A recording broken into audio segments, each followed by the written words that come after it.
In combat, the first thing to die is often the plan. And on this mission, things have gone wrong from the start. Hey, Albert, I got nothing. They're not moving anymore. These men are Canadian and American soldiers on a training exercise in Montana. They're here to learn how to fight like the first unit of Special Forces troops did back in 1942. The Army called those men the 1st Special Service Force, but history remembers them as the Devil's Brigade.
Summer, 1942. The Devil's Brigade arrives in Helena, Montana. The soldiers were a mixed group of Canadians and Americans. Some were outcasts from their regular units. Others had more ambition than brass-button Army life could satisfy. They didn't like the Army. They didn't like officers. They didn't dislike our officers, don't get me wrong. They disliked officers that were, we called rear echelon officers. Within a few months, the training would turn the men into an aggressive hunter-killer unit who, in Churchill's words, would leave a trail of German corpses behind them. Oh, we scared the hell out of them. They were just scared were really scared of us. The basic weapon of the Devil's Brigade was designed by a Canadian, John Garand. In fact, the Garand M1 became the standard rifle of the U.S. Army. The Garand was widely considered the most effective infantry rifle of the Second World War. A semi-automatic .30-06 with 8 rounds in the magazine, the clip ejected when the last round was fired. With a 24-inch barrel and weighing just over 9 pounds, the Garand was deadly to a range of 3,000 meters. I liked the Garand very much. The idea of putting a clip of 8 bullets into that rifle and squeezing the trigger 8 times, but then after the 8th round was expelled, the block would stay open and you had to load quick another clip of ammunition to it and start firing away again. The Mauser 98K was the German counterpart to the Garand. First adopted by the Wehrmacht in 1934, 14 million Mausers were used by the German Army. The bolt-action 5-round had a slower rate of fire than the Garand, but weighing just 8 pounds, it was lighter and easier to clean. With an attachable high-powered scope, the Mauser became the weapon of choice for German snipers. Send it! Chris Bird is one of the best shots in the unit. Ready. Send it! Okay, left. 2 right, correction, 2 right, and give me 3 more up. The instructors think he has the potential to become a sniper. Ready? Send it! It'd probably be a year or so before I would say anything, because to recommend him forward. But if he maintained that, we got him out and did some more skill sets, got him to see how he handled situations, put a little stress on him, deprived of sleep, put him out for 3 or 4 days working, carrying and bouncing, just going different missions, and just see how he handled the stress for about 3, 4, 5 days. If he handled that, he'd be recommended forward. Right off to the right. Chris can hit a target on the range, but he's never fired in combat. And a sniper must be willing to do the unthinkable, and then do it again. Everybody will shoot once, but will they shoot a second and third time? Can they live with that fact? When we were taught, if you see a young child walking across a bridge at 10 o'clock in the morning and your orders are that no one should cross that bridge, what should you feel? And the proper answer was recoil, because no one crosses. Recoil. The men of the Devil's Brigade may not have agreed, but they would have understood. Another hit on the triangle. I think it was Eric Blair, you know, his pen name was George Orwell, right? He said that, I'm paraphrasing, but we sleep soundly at night because rough men stand ready to do violence on our behalf. So that's a key part of being a soldier. You have to be ready to, you have to be ready to take another person's life. And of course, there's nothing morally wrong with a soldier doing his job. Most of these soldiers have taken leave from their units to do this training. This is their vacation. They've come out of respect for the men who ran this course a lifetime ago. But they've also come to test themselves. Scott Young, a Canadian private from the Queen's York Rangers, has pushed himself too hard. I slid down the rope too fast. Well, I climbed up, right? And then I went down, and I guess I went too fast, and I didn't feel that, I don't know, I didn't know that I was hurt until I was at the bottom. And yeah, I looked at my hand, and it was bleeding all over the place, and yeah. The brigade was ruthless in cutting men who missed training. Even a small injury like this meant a ticket home.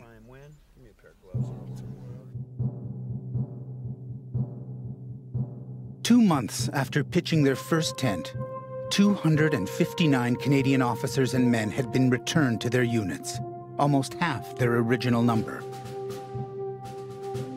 Many went home on stretchers. Didn't matter who you were. If you had a broke a leg or broke an arm or something, you were gone. Our commanding officer, Colonel McQueen, he was a great guy. And he made his first jump and broke his leg. Well, that was the end of him. By the time you would have healed, the training was gone. It was on to something else. Scott's injury means he too will miss training, so the instructors have decided to send him home. Yeah, it makes sense to me, but, you know, it blows, because, like, I was so stupid for doing that. Like, I don't know. I'm pissed right now. I just, such a bad mood. I've been in a bad mood since it happened. It sucks. Very disappointed. I'm really disappointed that happened in the first place. You know, if I could turn back time and change it, I definitely would, because it really hasn't, I don't know, it's really been a big disappointment. That's about it. So I don't know how I'm gonna go get my other stuff, and I'll see you guys later.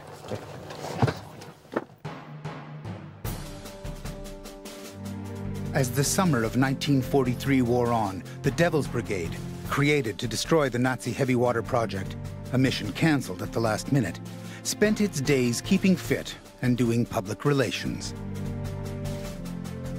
Although the men had developed a strong affection for Helena, where many would settle after the war, explaining the flamethrower to housewives was not what they'd signed up for.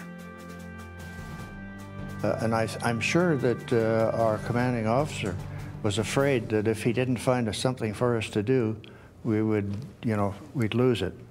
We'd lose the esprit de corps, we'd lose the desire, etc. He had to find something for us to do. But matters would take a life of their own, courtesy of the Imperial Japanese Navy.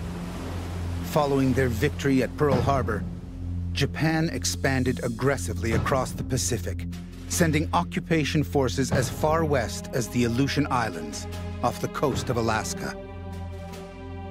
As this Japanese newsreel shows, the next stop was San Francisco.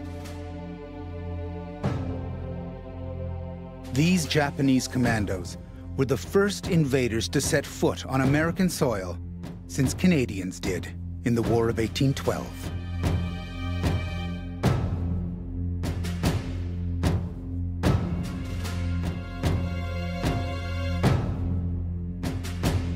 The occupation of the Aleutians was a propaganda victory for Tokyo and a humiliation for Washington. The Devil's Brigade was ordered to get them back. Allied intelligence estimated as many as 12,000 Japanese troops held the main island of Kiska. With the memory of the bloody battle at Guadalcanal on their minds, the brigade expected a fight to the death. And we were quite prepared that we would lose a lot of people if the Japanese put up the same kind of fight. At the spearhead of the invasion, the Devil's Brigade 1st Regiment led the assault in an armada of rubber boats, while the 2nd Regiment, the airborne unit, waited nervously. The 2nd Regiment was to make a parachute jump onto Kiska in support of the seaborne landing. And I was in the 2nd Regiment, so we prepared for the jump. We got on the planes around 2 or 3 o'clock in the morning, waiting for the dawn and the call to come. So we paddled ashore and in the dark, and strangely enough, just before we got to the shore, the moon came out. The first time we'd seen it in about 2 weeks up there, and it displayed a whole lot of rubber boats if somebody was looking. We were really sitting ducks most of the time on the water.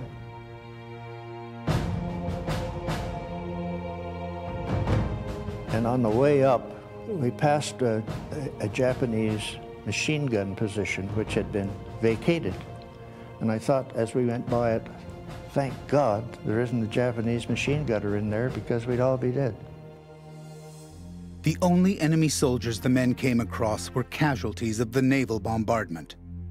After all those months of training, the Devil's Brigade took Kiska without firing a shot.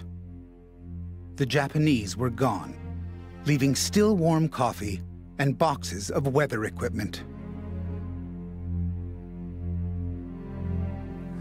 The call came that the Japs had gone and we did not need to make this jump, which was very good news because I pictured myself floating around in the cold Bering Sea.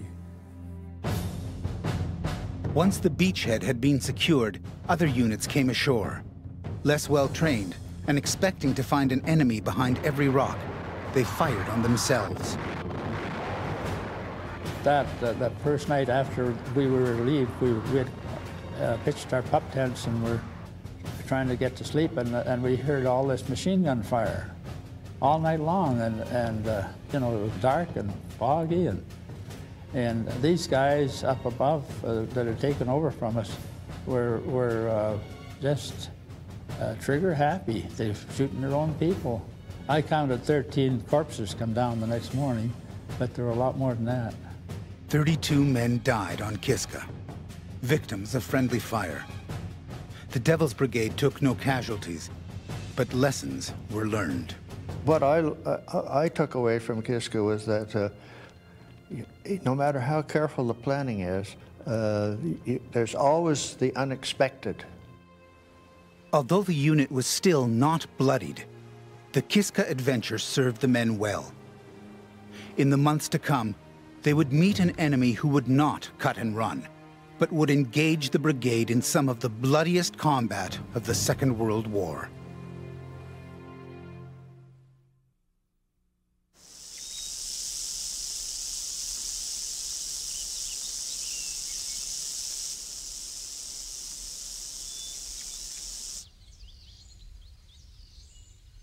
Ten days into training, and the squad has moved from the base to the bush. The instructors hope a few nights under the stars will help the team come together. So they've laid on a meal of Montana elk. There are two things guaranteed to get all soldiers talking, and one of them is food. My favorite meal was it wasn't basic training, we already were in advanced infantry training. All I remember is it was a little chilly, but it was just downpour. And we had eggs and everything, and it was great. But when your tray starts filling up, with water, and you try and eat it sitting under a tree shivering. That was about my best one. The best one I can think of is, it was in the field for us, but it was in the home of an Afghanistan local, and it was goat and rice and flatbread and tea. It was pretty good.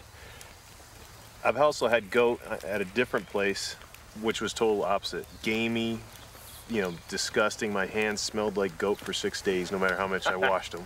But this one time I went, they actually prepared it real nice with the spices and everything. It was good. Living off the land is all part of Special Forces training. But for the men of the brigade, cooking bushmeat over an open fire was nothing special. They were looking for individuals that had experience being on their own under unfamiliar circumstances. For people who had outdoor experience, ranchers, trappers, prospectors, woodsmen, hard rock miners, they were looking for individualistic people who were outdoors people. These men are also tough soldiers. They can handle hard work. But soldiers need leadership. And in this group, leadership is lacking. Joe George is the only officer in the unit. Some of these things that we're learning are skills that aren't taught in a modern army. You know, we depend a lot on technology. We depend a lot on our GPS, on our aircraft for insertions, on our Humvees for moving around, and we don't spend a lot of time just out, light infantry on the ground, moving from one place to another, and I think that hurts us. Open up a vein. Joe is a lieutenant in the National Guard who fought in Iraq before coming home to teach economics. The instructors are not sure he's the right man to lead the group. Jay Budd, however, has caught their eye.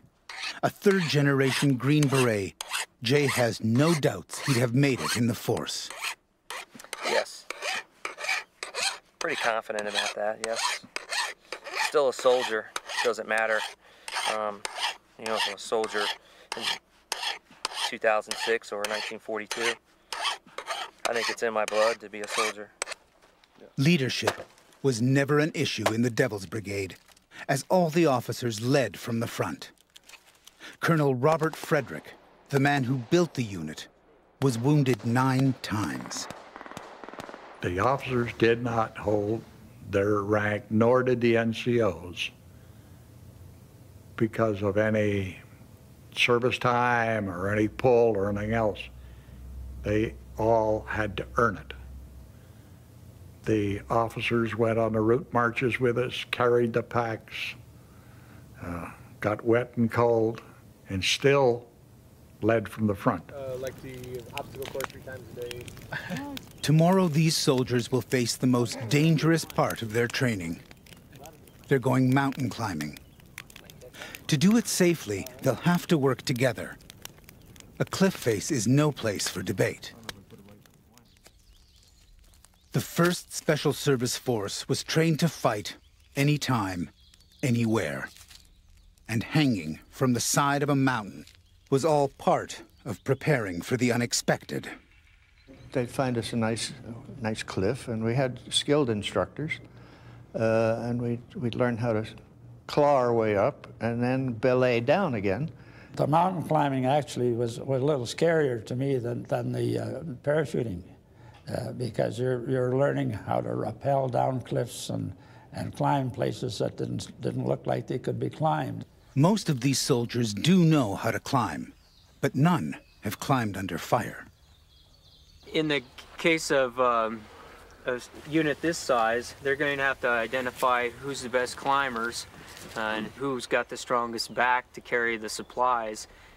But you're going to have to switch out those positions because that lead climber is going to get tired after a while. So everybody needs to know how to do this, because you never know when you're going to be put in that position where you need to go up and, you know, scramble through the rocks. When the Devil's Brigade trained here, the men knew if they couldn't make it up cliffs like this, they were out. These soldiers are also climbing under pressure.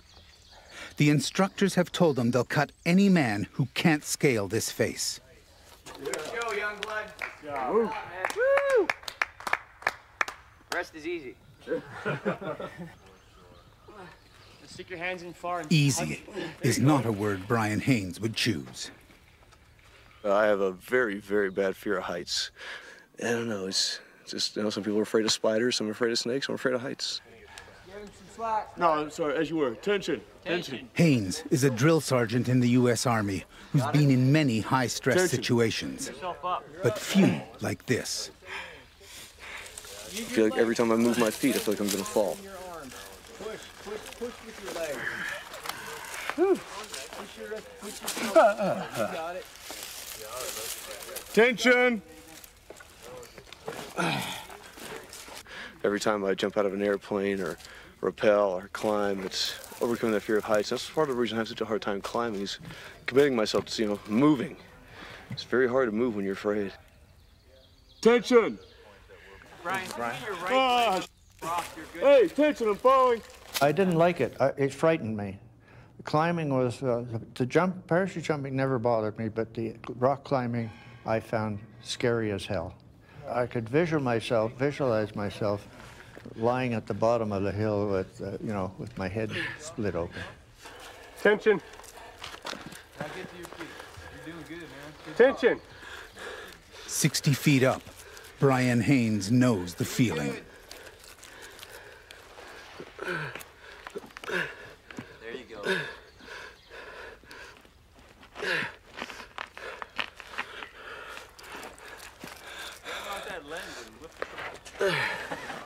Tension.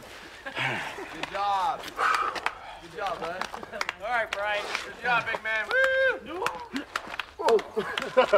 Good job. Nice one. I don't know what techniques I use to overcome my fear. I just do it. You just kind of reach down inside yourself and say, no matter what, I'm going forward.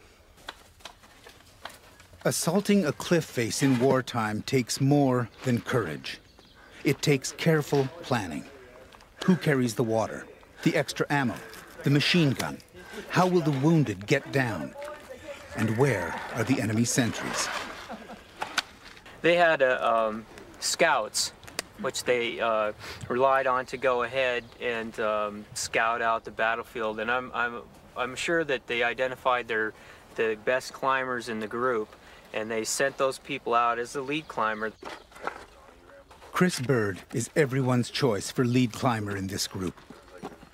He's the type of soldier who'd have been at home in the brigade.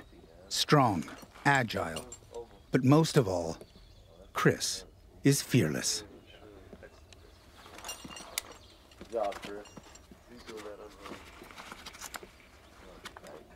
Especially the first time I've actually climbed a rock or a face like this. Tension. The only other practice or experience I've ever had was on a climbing wall in Regina, which is pretty flat terrain. In 1942, lead climbers had no second chances. Chris does. He has one small safety rope. I think most of the difficulty was in the mental aspect of it, the idea of going up the hill with no protection immediately. You mean the fear?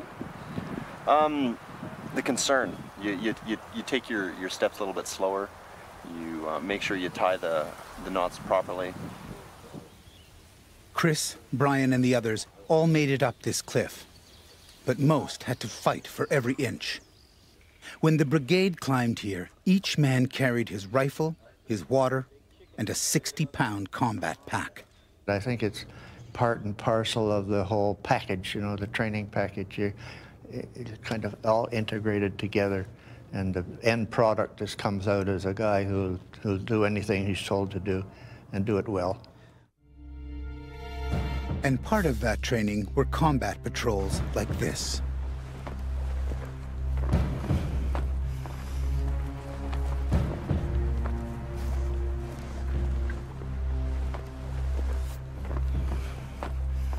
The soldiers have been ordered to scout a local bridge. But the bridge is defended by a unit of the National Guard familiar with these hills. And the squad is aware of the potential for an ambush.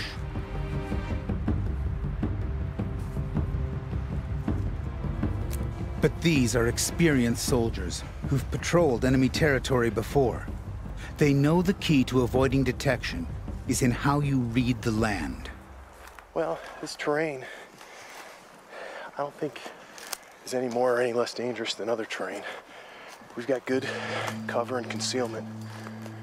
The trees are giving us concealment, as well as the thicker trees will give us cover.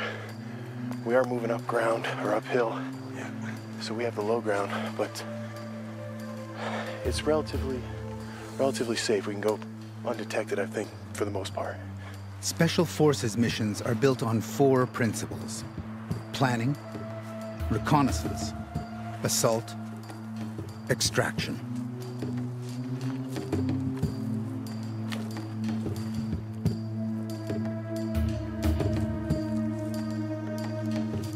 These rules are the same today as they were in 1942. Technology can provide an overview, but there is no better way to evaluate an enemy position than by putting human eyes on the target.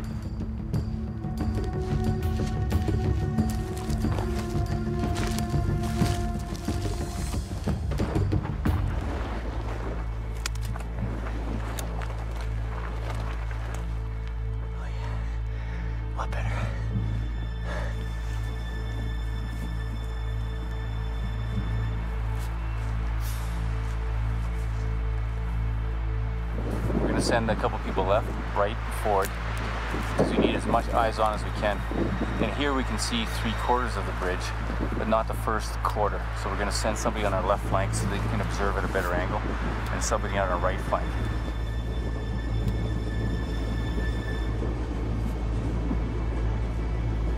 So we're looking at composition of the bridge, size, dimensions, length, construction, that kind of thing, and if it's defended. The men survey the bridge without incident. Brian Haynes takes notes from which a sand table model will be built to plan the attack, and the squad withdraws.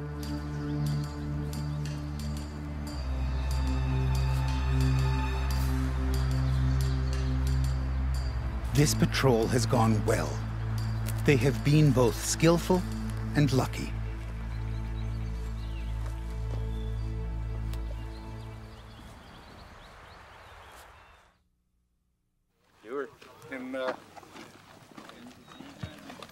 Where we're shooting from, Bud, is in front of the sandbox. These soldiers all know their way around guns. Some have fired in combat. A few have killed. How many shots? Each man thinks he's the best shot in the unit. The instructors have decided to find out. They will test them. First up is the Green Beret, J. Bud. Way high.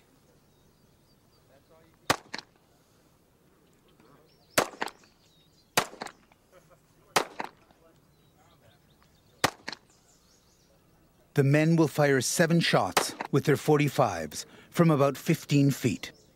Killing range. Good round. Next is a Canadian soldier, Scott Hollywood, who, as a Winnipeg police officer, carries a pistol every day. As I said, we don't really train for groupings. We space them out because if you hit a guy numerous times in one spot, all the trauma is in that area. So he doesn't know he's been shot. Well, he knows he's been shot, but he probably thinks he just got shot one time. Whereas if you space him out across the center of mass of his body, it's more trauma, more stopping power, because he realizes he's got multiple wounds in him, and he probably won't want to fight anymore.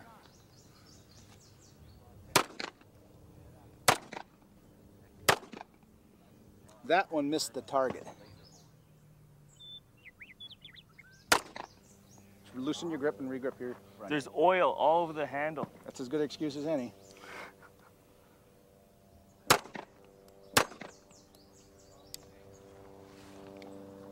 Look at that. That's I think your buddy's got you on that one. Holy smokes. Next, Chris Bird, who's out to prove he's as handy with a pistol as he is with a rifle.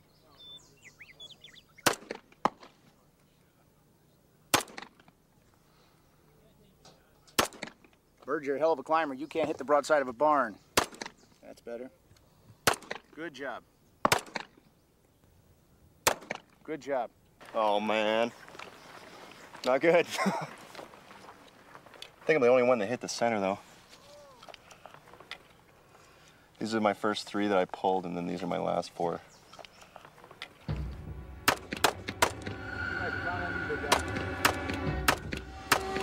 And which one am I shooting at? You're the one that says Albert on it. Oh, right there. Top left, Same. I think.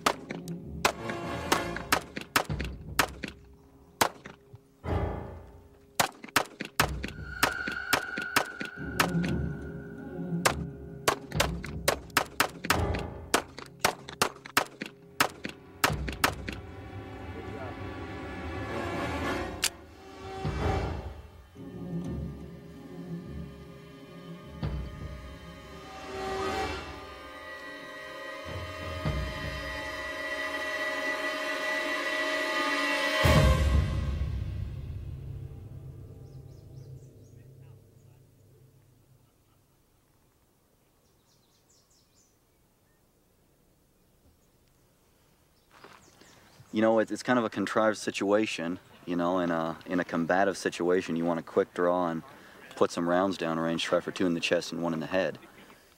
Joe George, the thinking man soldier, has found an advantage. He's realized there is no time limit between shots. You seem very focused. What are you thinking about when you squeeze that trigger? My next 2 are in Iraq. I think it's right with the last one. Oh, was it? Sweet. Yep. Yeah, that was...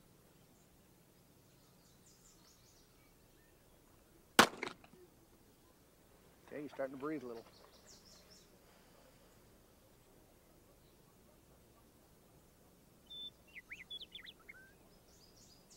Next time I go to Iraq, hopefully I'm the commander of Alpha Company 1st to 163rd Infantry. I'll be carrying a 9mm.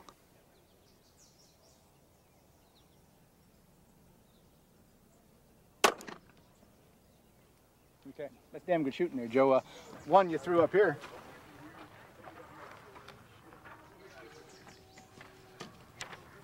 Where'd Bill go? I think there's an extra one in there. Either that or you missed altogether. When I was looking, I think you put 2 right in here, so I actually think you got a 3rd one there. Nice. Yeah, that's not bad. So, good job, Joe. How's it look so far, Bill? Well, average. Just average? Yeah. Nothing super? No. Bill Wolf, the hand-to-hand combat instructor, has gone along with this competition reluctantly. He believes soldiers should be taught to shoot by instinct, to kill by reflex. Say, it's not how you train soldiers. It's how you train people to die, okay? Because you don't have that much time to stand there and take a sight picture all day long. You're gonna have bullets coming at you, so you gotta be quicker and you gotta be more instinctual. What we did here is a target shoot, but it's not the way to survive in combat, all right? You all know that. We've talked about it. You did your instinctive shooting with pistols. That's the way you survive a shootout. One of our best scorers here was the LT, or George. It took you 3 minutes to fire off 7 rounds. You know, 3 seconds is a lifetime in a firefight, okay? All right, guys, so I guess our winners would be, who's the top dog there? Sergeant Wolf, did you decide out of this mess? LT. You the man, LT. Good job. Plenty of time. Good job. Yeah, LT, if you can do that in combat with bullets coming after you, I'll follow you anywhere. There you go. Morale is crucial in any group of soldiers, and Joe's victory is met with humor and respect for outthinking them all.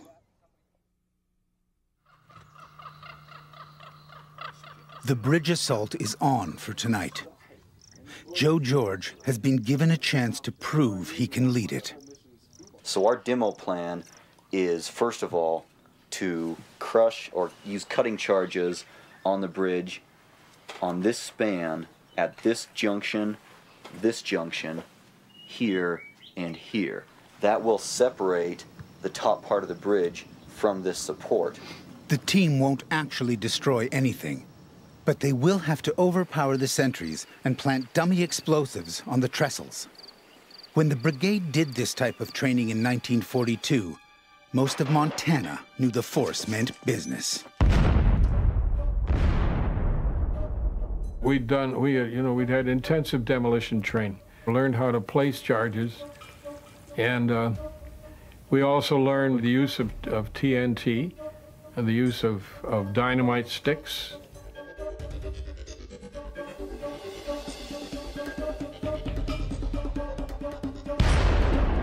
Their dynamite was soon replaced with a new and experimental explosive, RS.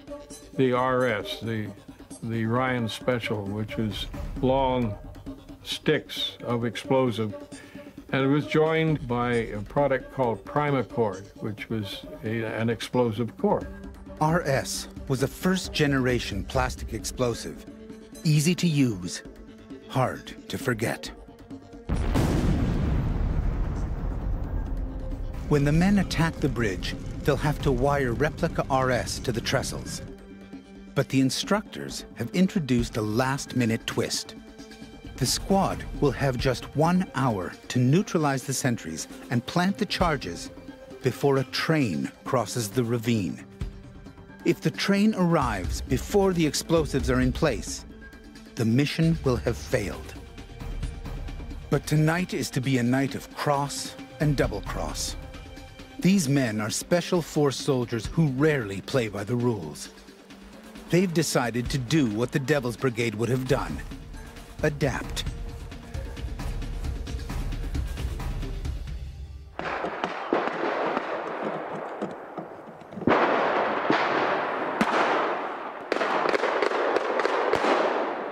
Afraid the instructors have tipped off the National Guard, the squad has begun the attack early. And Scott Hollywood, disguised as a jogger, has ambushed the National Guard sentries. I played Joe Jogger, freaking out what the hell's going on. When he turned his attention away from me, I drew my pistol from my back, fired at him, took his weapon and his ammo, so now I got a little bit more firepower, and I linked up with my boys here.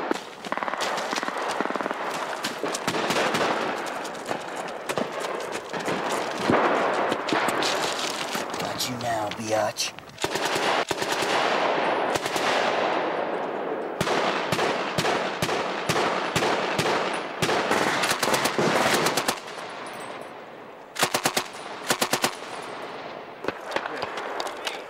Go underneath.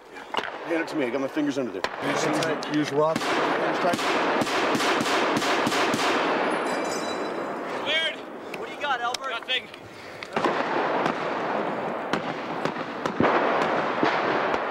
Okay, I got him.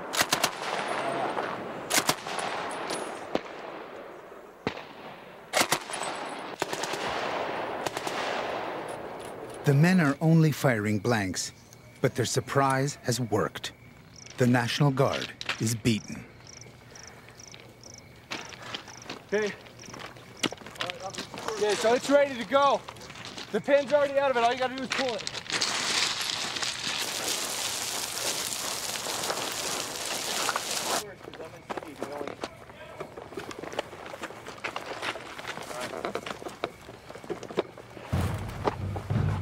Ready? We're gonna rig this up. This the one? This is ours.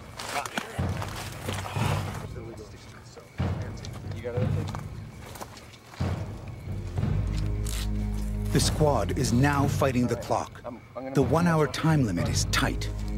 So Joe's elaborate demolition plan is dropped in favor of simply getting the job done. Just getting these lined up, bro. Whenever you're ready.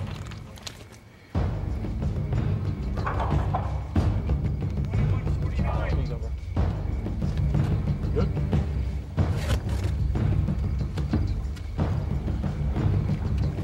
Stand. I think we're gonna have some slippage. Got it. Up top, Charlie's gonna derail the train. Albert stayed up top. He lit that when the train was 2 minutes out, and it was a 1 minute fuse. So to go off 1 minute before the train hits the rail, they'll have no time to stop. It's gonna derail. Now the charges on the trestles we're having a little bit of a problem with, but we still got them in time. They're not as pretty as we'd hoped, but they're gonna work. And the fuses are burning on trestle 3. We gotta rig it. Where's Albert at? Devil 3. All right, Albert. Let's go, Albert. Joe, who's that? Joe. Joe, come on. Go, Joe. Gotta move. It's gotta go. Okay, no more. You guys go. Go. Spencer. No more, go. Where's Spencer? Let's go. Come on. Come on, Spencer. No more talking, go. 8, 9, 10. 11. Albert, you're 12. Let's go. We're good. Let's go.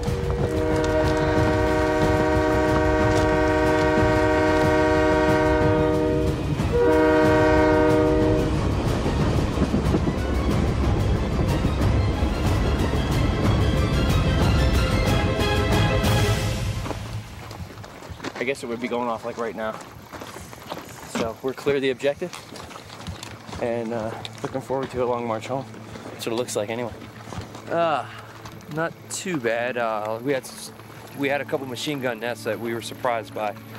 So Murphy kicked in kind of like I expected. But we still made the time. These men are elite soldiers, and their training kicked in. The mission was a success.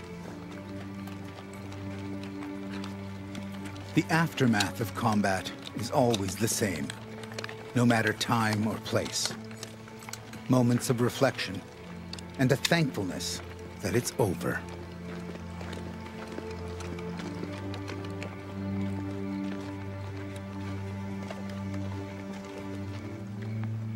Some of these men have fought in firefights in Afghanistan or Iraq. And although tonight's battle was only a war game, no soldier likes to lose, especially not this squad, who are men of courage and men of honor, men determined to earn the respect of the Devil's Brigade.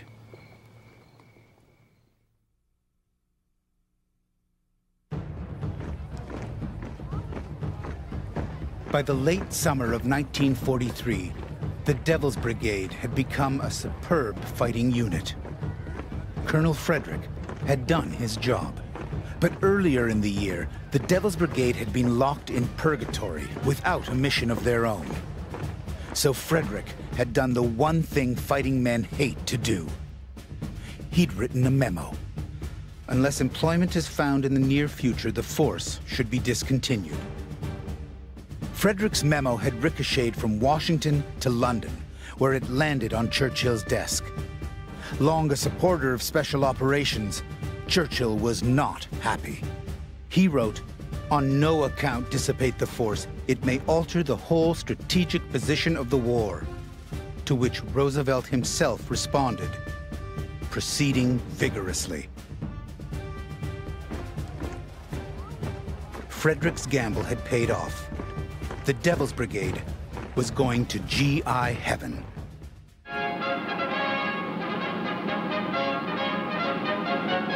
A bomber crew on a GI vacation arrives at an Air Force rest camp on the Italian seashore. Listen. The Air Force has always had it easy, or so the infantry says. America's newsreels made the Italian campaign seem like one long vacation. Fishing. Salute. Gurgle, gurgle, gurgle. Those with boots on the ground knew otherwise.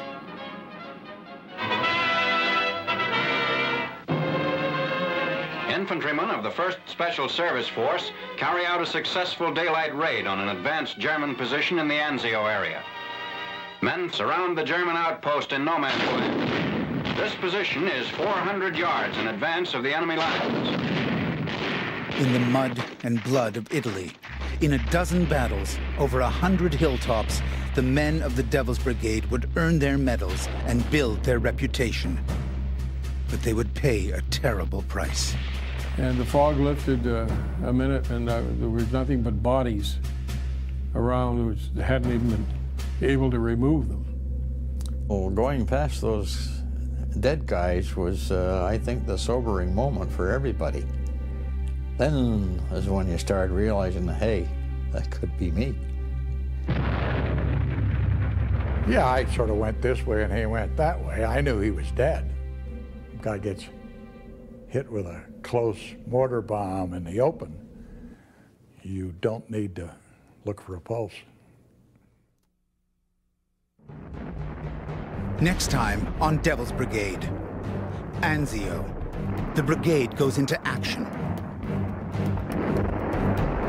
What are all those things coming in? They said those are shells from the Germans. Ooh, I volunteered for this? These were the helmets that they apparently issued. And the squad takes parachute training, Devil's Brigade style. So we got up in this damn C-47, and the guy said, stand up, hook up, stand in the door. Out we went. Getting to the door, that was the big scare. You know, that's where I got the serious butterflies.